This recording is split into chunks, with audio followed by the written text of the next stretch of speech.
I'm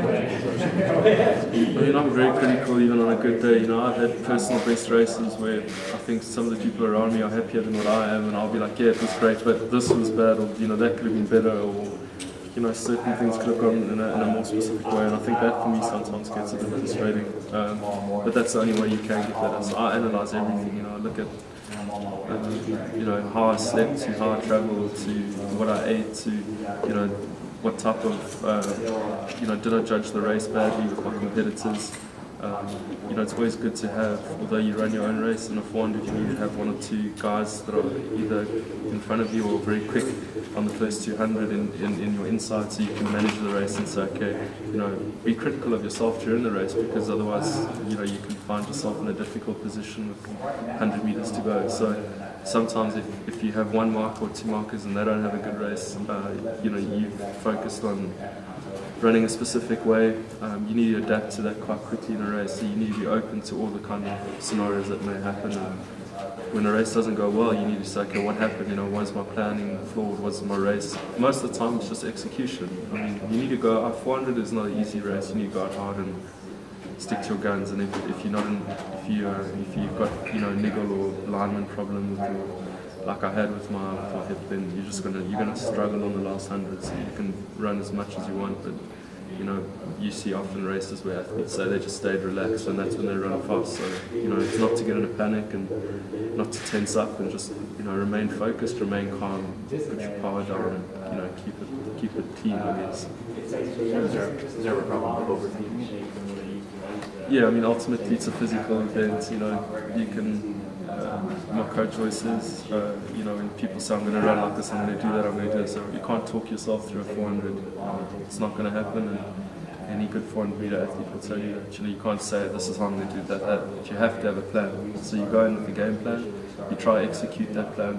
But in the race, 9 out of 10 times you'll adapt it, but it needs to be adapted to be more aggressive or more fast or more intense. You can't adapt it to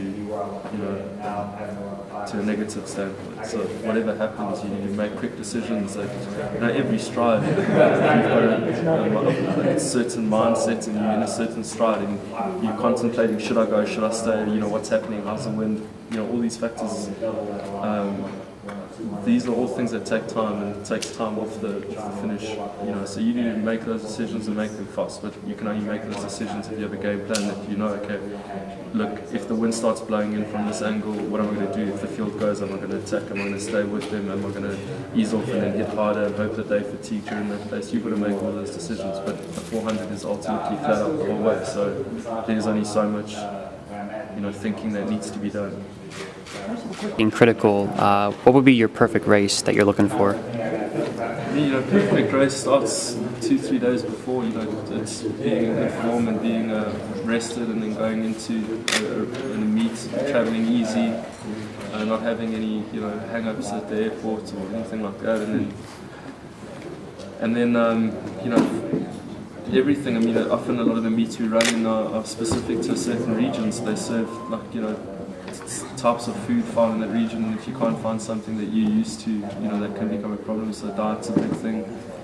And then running a race from the start, reaction time good, easy drive phase, make it fast and make it comfortable, and then settling in, finding rhythm and being calm, and then exiting nicely onto the back straight. That's probably one of the most important parts, is the speed that you exit out onto the back straight, and the fashion that you do that maintains the speed. And then, finding a confidence in yourself to kick hard on the last 200 and just going for it, and working out comfortably for you, just staying on the inside of the lane and exiting out into the home straight, and just big motion, putting down power, and then being able to dip to the line. That would be like the dream race, I guess, in your mind, and that's the race you run through your head every time you think about a race.